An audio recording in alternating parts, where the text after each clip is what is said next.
بسم اللہ الرحمن الرحیم۔ آج انشاءاللہ ہم قرآن پاک کی سورہ بقرہ کی آیت نمبر 16 کی تلاوت کریں گے۔ بسم اللہ الرحمن الرحیم۔ اولئک الذین اشتروا الضلالۃ بالہدی فما ربحت تجارتهم وما كانوا مهتدین۔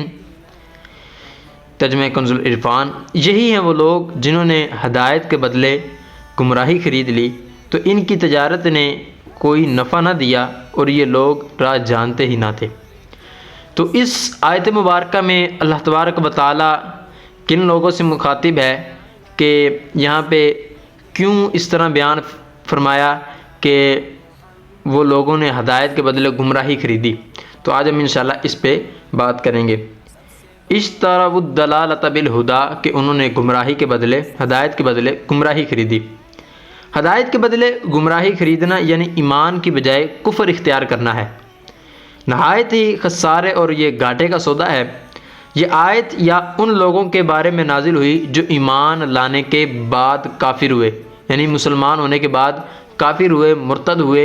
یہ آیت یا تو ان لوگوں کے بارے میں نازل ہوئی یا یہودیوں کے بارے میں نازل ہوئی جو کہ پہلے تو پیارے آقا صلی اللہ تعالیٰ علیہ وسلم پر ایمان رکھتے تھے، مگر جب پیارے آقا صلی اللہ تعالیٰ علیہ وسلم کی تشریف آوری ہوئی تو منکر ہو گئے۔ پہلے جو یہودیوں کا جو طرز عمل تھا نا، وہ یہ تھا کہ یہ پیارے آقا صلی اللہ علیہ وسلم کے وسیلے سے دعا مانگتے تھے تو اللہ پاک ان کی دعا قبول فرماتا تھا۔ تو جب پیارے آقا صلی اللہ علیہ وسلم آپ کی تشریف آوری ہوئی، آپ تشریف لے آئے، تو اس وقت یہ منکر ہو گئے۔ تو پھر یہ ایک وجہ یہ بھی بیان کیا کہ ہو سکتا ہے یہ ان لوگوں کے بارے میں یہ آیت نازل ہوئی ہو کہ انہوں نے ہدایت کے بدلے گمراہی کو خریدا۔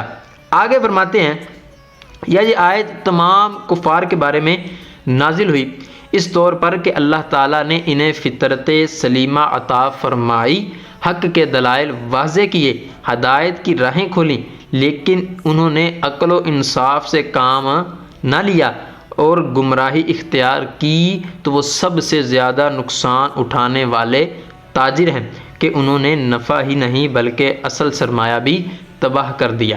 تو یہ آیت میں بیان ہوا کہ انہوں نے ہدایت کے بدلے گمراہی کو خریدا، یعنی گمراہی کو اس طرح خریدا کہ پہلے تو اللہ تبارک و تعالیٰ نے انہیں عقل بھی دی، پھر ہدایت بھی دی تھی، لیکن انہوں نے ہدایت کو چھوڑ کر گمراہی کو اختیار کیا۔ کیوں؟ کیونکہ ان کو مال ملنا تھا یا پیسے وغیرہ ملتے ہیں، تو اس وجہ سے انہوں نے مال کے پیچھے ایمان کو ترک کر دیا اور گمراہی کو انہوں نے اختیار کیا۔ تو رب تبارک و تعالیٰ نے فرمایا کہ انہوں نے بہت گھاٹے کا سودا کیا کہ انہوں نے فقط دنیا کے لیے گمراہی خرید لی۔ دنیا کا مال و متاع بالکل تھوڑا ہے، بالکل کم ہے، تو اس وجہ سے چونکہ آخرت یہ دائمی چیز ہے اور اس میں جو کامیاب ہوگا وہی کامیاب ہے، اور جو اس میں ناکام ہو گیا وہ گھاٹے والا ہے، اس کا جو اس نے دنیا کمائی تھی وہ بھی کسی کام کی نہیں ہے۔ تو اللہ تبارک و تعالیٰ سے دعا کرتے ہیں کہ مولا ہمیں ہدایت پر رہنے کی توفیق عطا فرمائے، ہماری نسلوں کو ہدایت پہ رہنے کی توفیق عطا فرمائے،